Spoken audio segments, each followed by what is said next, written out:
नमस्कार दोस्तों, स्वागत करता हूं आपका अपने इस YouTube चैनल पे। दोस्तों आज की इस वीडियो में हम आपको बताएंगे कि क्या आपको दोस्तों पढ़ना है और क्या नहीं पढ़ना है आरआरबी एनटीपीसी ग्रेजुएशन लेवल के लिए और अंडर ग्रेजुएट लेवल के लिए। ठीक है, तो दोस्तों वीडियो अच्छा लगेगा तो वीडियो को लाइक कर दीजिएगा और चैनल को भी सब्सक्राइब कर लीजिएगा।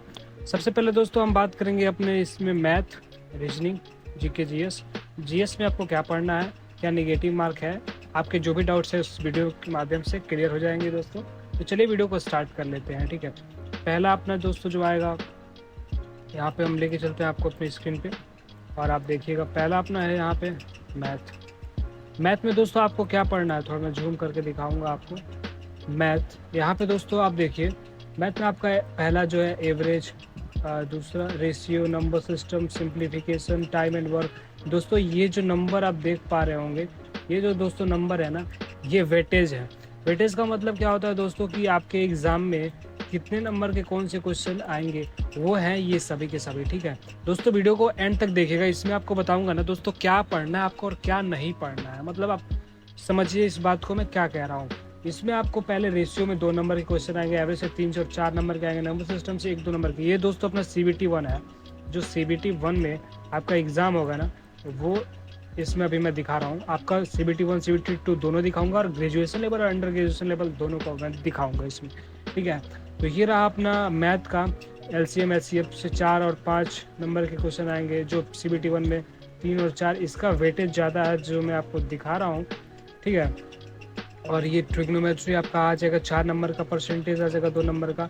दोस्तों अगर आप NTPC के एग्ज़ाम की तैयारी कर रहे हैं तो मैं आपको बताना चाहूँगा, एवरेज, नंबर सिस्टम, सिंप्लीफिकेशन और ट्रिग्नोमेट्री, मेंसुरेशन, जियोमेट्री, ये जो कुछ चीज़ें हैं ना, ये आपको इसमें बहुत ही ज़्यादा पकड़ बनानी चाहिए। और 4 टॉपिक मैं आपको लास्ट में ऐसे बताऊंगा ना दोस्तों, जो आपके क्लियर रहे ना, तो लिख के ले लो। आप कोई सा भी एग्ज़ाम देने जा रहे हो, गवर्नमेंट एग्ज़ाम, वो 4 टॉपिक अगर आपका मजबूत है तो आप कोई सा भी मैथ में एक भी नंबर आपका नहीं कटने वाला है। वो लास्ट में मैं बताऊंगा कौन से 4 टॉपिक है। आगे बात करते हैं दोस्तों अपना जीएस का।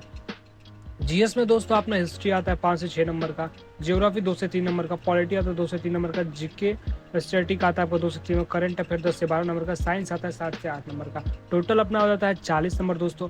इसमें आपको मैं बताऊंगा वही बात जो आपको बताने जा रहा था, आपको थंबनेल में दिखाया था। यहाँ ईजी टू मॉडरेट होगा, यानी क्वेश्चन नीचे स्तरीय से मध्य स्तरीय तक का होगा। और यहाँ पे एक और होता है लेवल जो हार्ड होता है, वो CBT 2 में आता है।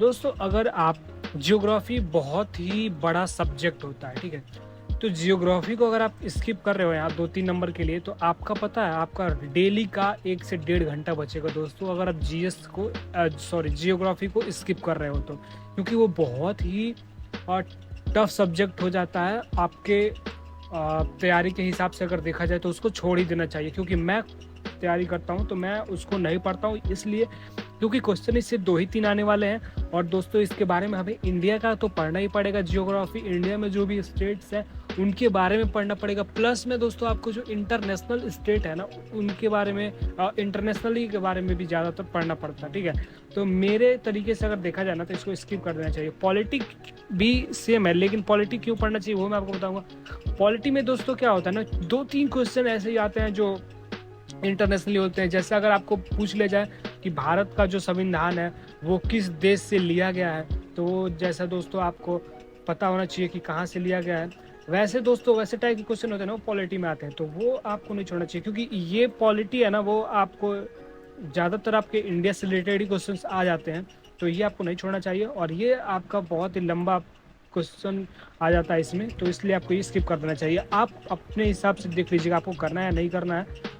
ये मैं करके चला हूँ फिलहाल। स्टैटिक्स जी के अच्छा एक सब्जेक्ट है, इसमें कम से कम 7-8 नंबर आ जाते हैं, दोनों को अगर लेकर चला जाए CBT 1 CBT 2 को। तो करंट अफेयर आपका 10 से 12 नंबर का आता है, जो कि CBT 1 में ही आता है। और साइंस आपका 7 से 8 नंबर आता है, जिसमें 3 सब्जेक्ट आपके रहेंगे, बायो रहेगा, केमिस्ट्री रहेगी, फिजिक्स रहेगी। ठीक है, तो ये 7 से 8 नंबर आपका लेके आएगा दोस्तों साइंस, तो इसको भी आपको पढ़ना चाहिए। आगे बात कर लेते हैं दोस्तों रीजनिंग की। तो अपना रीजनिंग कैसा है, रीजनिंग CBT 1 में बात करेंगे तो सेटिंग अरेंजमेंट ज़्यादा आता है दोस्तों। कुल मिला जुला के एक बात मैं आपसे कह दूँ तो मैथ से रिलेटेड जितने भी क्वेश्चंस आते हैं दोस्तों, वो ज़्यादा ही आते हैं। और जो दिमाग से रिलेटेड, जैसे कि ब्लड रिलेशन हो गया, वेन डायग्राम हो गया, ये सब दोस्तों इनके वेटेज ना बहुत कम होते हैं। यहाँ पे आप देख पा रहे होंगे, ये ब्लड रिलेशन हो गया, वेन डायग्राम हो गया, पेपर फोल्डिंग, ये सब चीज़ें बहुत ही कम होती है दोस्तों। ज़्यादा कैलकुलेशन, इसमें कैलकुलेशन का ही पूरा खेल है। अगर आप मैथ के स्टूडेंट्स हैं तो आपको पता होगा, अगर आपने कोई एग्ज़ाम भी दिया होगा तो आपको पता होगा कि ये पूरा मैथ का ही खेल है। 1 से 2 नंबर ऑड एंड आउट आता है, सीरीज़ में 2 से 3 नंबर सीरीज़ जो कि मैथ से रिलेटेड आता है दोस्तों। इसमें स्क्वायर, क्यूब, सब्ट्रैक्ट, फिबोनेटिक सीरीज़, ये सब आते हैं। सेटलमेंट एंड कैलकुलेशन आता है दोस्तों 3 से 4 नंबर। सिलोजिज्म का ये है, सिलोजिज्म भी इसमें बहुत आता है। ऑर्डर रैंकिंग दोस्तों, ये सब ब्लैंक है ना, इसमें आपके एक एक क्वेश्चन, दो क्वेश्चन ही आने वाले हैं, ठीक है, ज़्यादा तो नहीं आएगा। और ये ईजी लेवल आप देख रहे हो, पूरा ईजी है, CBT 1 है, ईजी है। टोटल आपके 30 क्वेश्चन होने वाले हैं दोस्तों रीजनिंग में, ठीक है। आगे बात करते हैं दोस्तों अपना मैथ। CBT 2 है ये, जो आप 2 देख रहे हो, ये अपना CBT 2 है।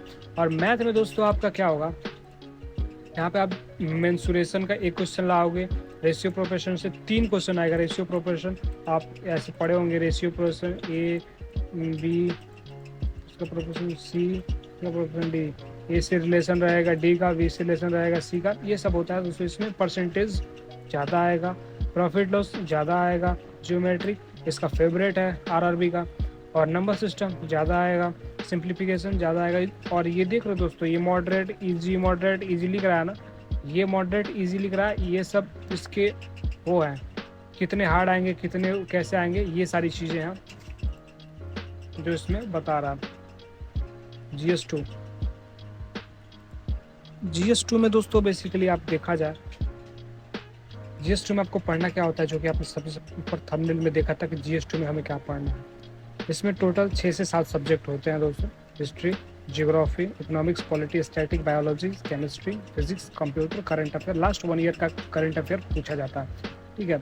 यहाँ पे आपका हिस्ट्री से 4 क्वेश्चन आएंगे, ज्योग्राफी से 2। आपको मैं शुरू में ही बताया था कि कितने क्वेश्चन आएंगे, आप देख लो, आपको पढ़ना तो पढ़ो, नहीं पढ़ना तो छोड़ दो। इकोनॉमिक्स जो कि GS में ही आ जाता है, ये 4 नंबर के क्वेश्चन आते हैं दोस्तों, ये तो पढ़ने पड़े। ये तो टोटल GS के हैं, और GS आपको पढ़ना ही पढ़ना है, आपको स्किप क्या करना है, जियोग्राफी अगर आप चाहो तो। पॉलिटी आपको मैं बताया था कि पॉलिटी क्यों पढ़ना चाहिए, क्योंकि इंडिया से रिलेटेड है, और 4 नंबर आपका वेटेज भी आपको दिख रहा है। स्टैटिक्स आपको पढ़ना पड़ेगा। स्टैटिक्स क्या है, जैसे कि दोस्तों आज मान लीजिए कि नोटबंदी हो गई, सपोज करिए आज नोटबंदी हो गई, तो ये अभी अपना करंट हो गया। और जब हम 1-2 साल पीछे चले जाएंगे, आगे चले जाएंगे ना, तो वो जो आपका नोटबंदी हुआ है ना, वो GS में आ जाएगा, ठीक है, स्टैटिक्स में आ जाएगा, वैसा होता है। केमिस्ट्री आपका 5 नंबर का, फिजिक्स 3 नंबर का, कंप्यूटर 4 नंबर का आता है, और करंट अफेयर 8 नंबर का। टोटल 50 नंबर के आपके क्वेश्चन होते हैं, जो कि आप लेवल देख सकते हो यहाँ पे कैसे है। रीजनिंग टू CBT 2 की बात करते हैं दोस्तों। कोडिंग डिकोडिंग 4 नंबर का आता है। कोडिंग डिकोडिंग भी दोस्तों मैथ से ही रिलेट कर सकता है, क्योंकि इसमें जो अल्फ़ाबेटिक न्यूमेरिकल होते हैं ना दोस्तों, जैसे ABCD, इनका जो पोजीशन होता है उससे रिलेटेड है, तो कहीं ना कहीं ये भी मैथ से रिलेटेड है। क्वेश्चन सेटलमेंट आ गया, सीरीज आ गया, सीरीज वही दोस्तों 2 है, 3 है, 5 है, तो आगे कौन सा नंबर होगा, ये वाले सीरीज। वेन डायग्राम 2 नंबर का देख रहे हो, वेन डायग्राम 2 ही नंबर का आ रहा है। पजल आपका 4 नंबर का आएगा। ब्लड रिलेशन 3 नंबर का। स्टेटमेंट कंसेप्शन 1 नंबर का है। स्टेटमेंट कंक्लूजन ये भी 2 नंबर का है।